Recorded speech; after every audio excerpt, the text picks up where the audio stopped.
اور تو اپنی زندگی میں اس کے بیٹے یعقوب کو بھی دیکھ لے گی۔ اب 3 بشارتیں جمع ہو گئیں۔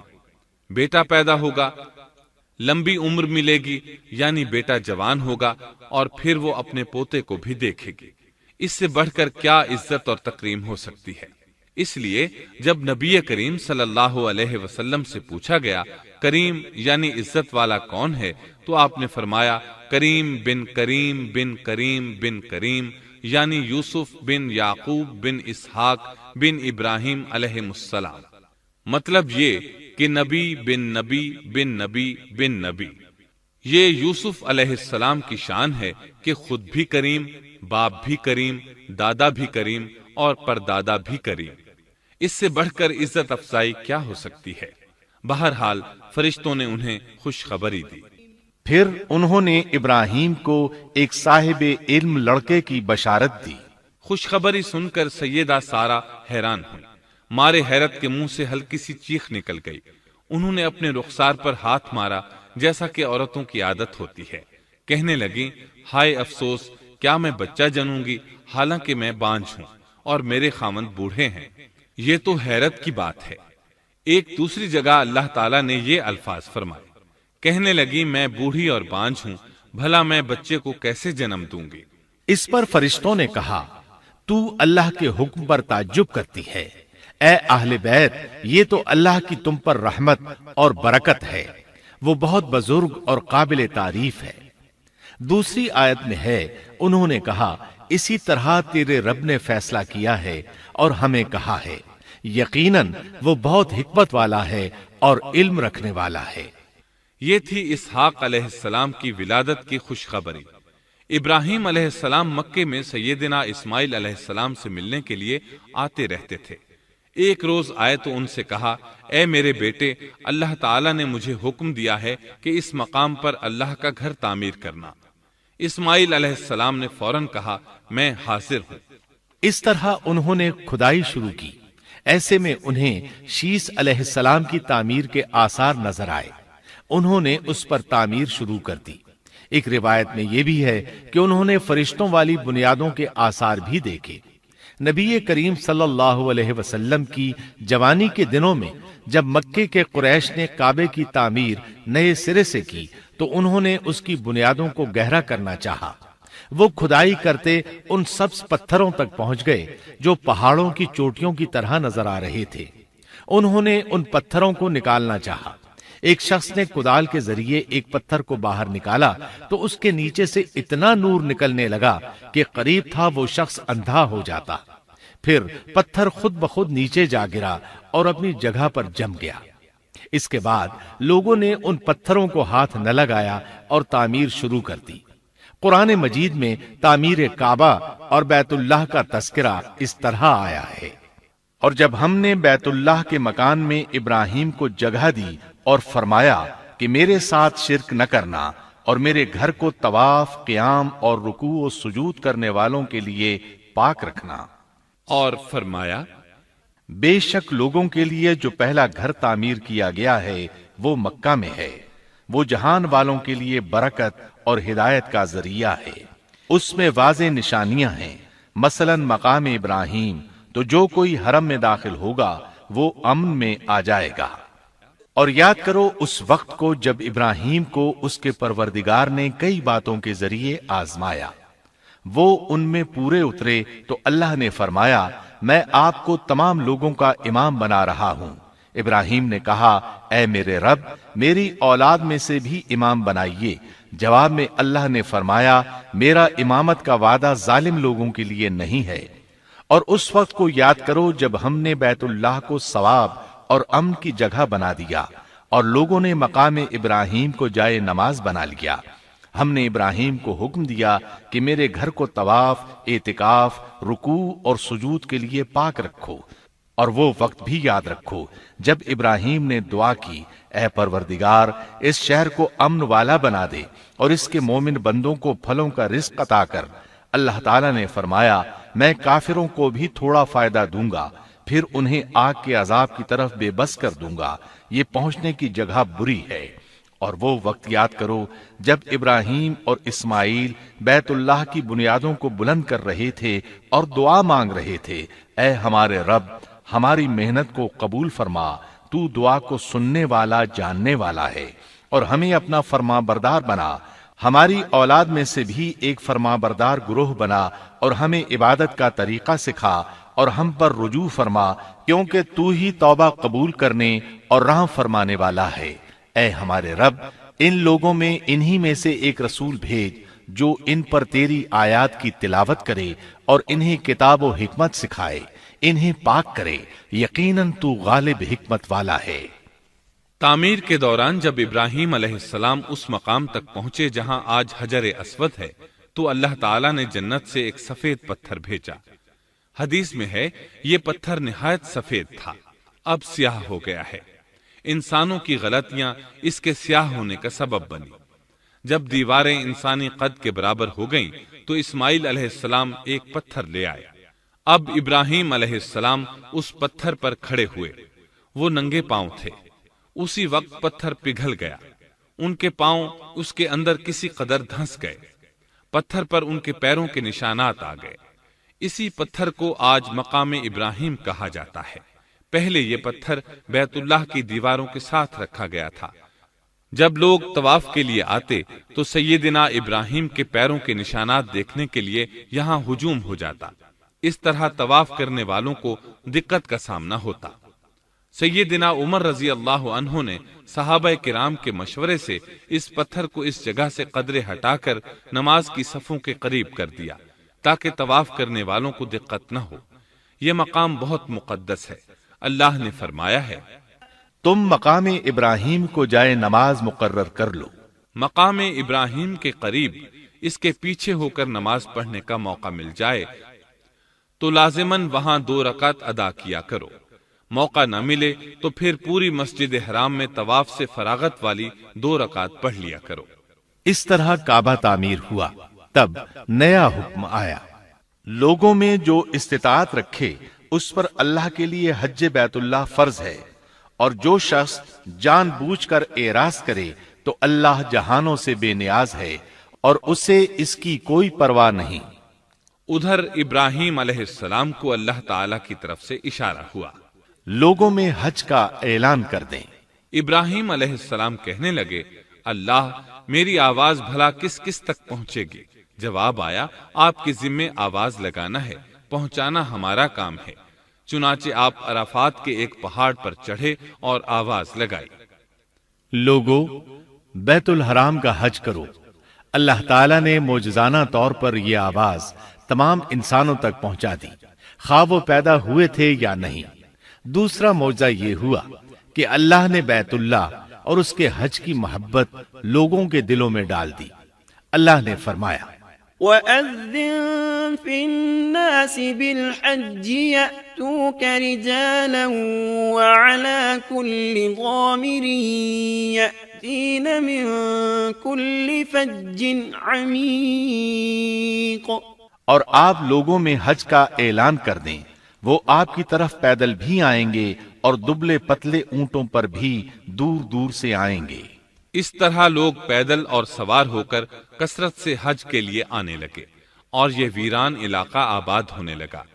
یہ تھے حالات اور واقعات ابراہیم علیہ السلام کے۔ آپ نے 175 سال کی عمر میں وفات پائی۔ آپ سے پہلے سیدہ ہاجرہ علیہ السلام نے وفات پائی اور ان کی وفات سے کچھ ہی عرصہ بعد سیدہ سارہ علیہ السلام 127 سال کی عمر میں فوت ہو گئیں۔ ان دونوں کی وفات کے بعد آپ غمگین رہنے لگے۔ آخر اتنی مدت تک ساتھ رہا تھا۔ آپ خلیل الرحمن تھے، آپ پر صحیفے بھی نازل ہوئے، آپ اللہ کے بے حد شکر گزار تھے۔